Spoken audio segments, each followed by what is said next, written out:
Hello दोस्तों, आज लेकर आए हैं एक दिल छू लेने वाली भाभी देवर की मजेदार और भावुक कहानी, जहां छोटे से सरप्राइज ने रिश्ते बदल दिए। अगर ये कहानी अच्छी लगे तो चैनल को सब्सक्राइब करना ना भूलना।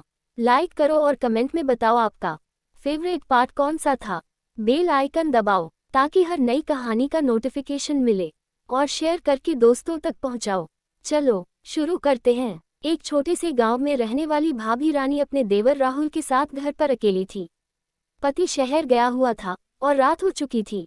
राहुल ने भाभी को अपनी बाहों में उठाया और धीरे धीरे बेड तक ले आया।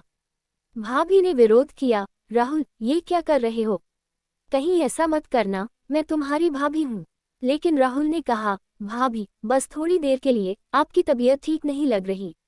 भावनाओं का उफान बेड पर लिटाते ही राहुल भाभी के पास आ गया। भाभी का दिल धड़क रहा था, लेकिन राहुल ने अपनी दोनों भूख भरी आंखों से उन्हें देखा। अचानक बेटा भी कमरे में आ गया और मां के पास चढ़ गया, मानो सब कुछ सामान्य हो। भाभी ने राहुल को धकेला, लेकिन राहुल ने अपनी सीने से उन्हें छुआ। भाभी की सांसें तेज हो गईं और उन्होंने अनजाने में राहुल की कमर को दोनों हाथों से जकड़ लिया। ये गलत है राहुल, लेकिन भाभी की आवाज कांप रही थी। चरमोत्कर्ष का पल। राहुल ने धीरे धीरे भाभी को अपनी ओर खींचा। कमरे में सन्नाटा था, सिर्फ उनकी सांसों की आवाज गूंज रही थी। भाभी ने आहिस्ता से हामी भर दी और राहुल ने उन्हें और करीब ला लिया। पहले तो हल्के स्पर्श, फिर गले लगना, दोनों की आंखों में एक नई चमक आ गई। बेटा सो चुका था पास ही, रानी ने फुसफुसाते हुए कहा, फिर एकदम मुझे, और रात भर का राज बस वही रह गया। कहानी का अंत और सबका सुबह होते ही दोनों ने जैसे कुछ हुआ ही न हो वैसा व्यवहार किया। लेकिन उस रात ने उनके रिश्ते को हमेशा के लिए बदल दिया। भाभी ने सोचा, ये राज सिर्फ हमारा रहेगा। ये कहानी सिखाती है कि कभी कभी भावनाएं काबू से बाहर हो जाती हैं, लेकिन परिवार का बंधन सबसे ऊपर होता है। पिछली रात की घटना के बाद भाभी और देवर का रिश्ता गहरा हो गया, लेकिन अब खतरा मंडराने लगा। सुबह का रात सुबह होते ही भाभी रानी ने बेटे को उठाया और सामान्य दिनचर्या शुरू की।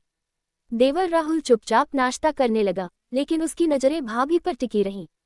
अचानक दरवाजे पर दस्तक हुई, पति लौट आया था। भाभी घबरा गई, राहुल कुछ हुआ ही नहीं, याद रखना। राहुल ने मुस्कुराते हुए सिर हिलाया। छिपे पल रात को सब सो गए, लेकिन राहुल भाभी के कमरे के बाहर खड़ा था।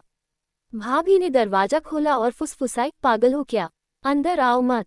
फिर भी राहुल ने हाथ पकड़ लिया और दीवार से सटा लिया। हल्के स्पर्श में दोनों खो गए, लेकिन पति की खर्राटे की आवाज ने उन्हें अलग कर दिया। भाभी ने कहा, कल रात का राज रहेगा, लेकिन दोबारा ना। अगले दिन राहुल ने भाभी को अकेले पकड़ लिया। भाभी मैं शहर जा रहा हूँ, लेकिन दिल में आप रहोगी। भाभी की आंखें नम हो गईं। जाते वक्त उसने एक चिट्ठी दी, जिसमें लिखा था, फिर एकदम मुझे। कहानी अधर में लटक गई। क्या वे दोबारा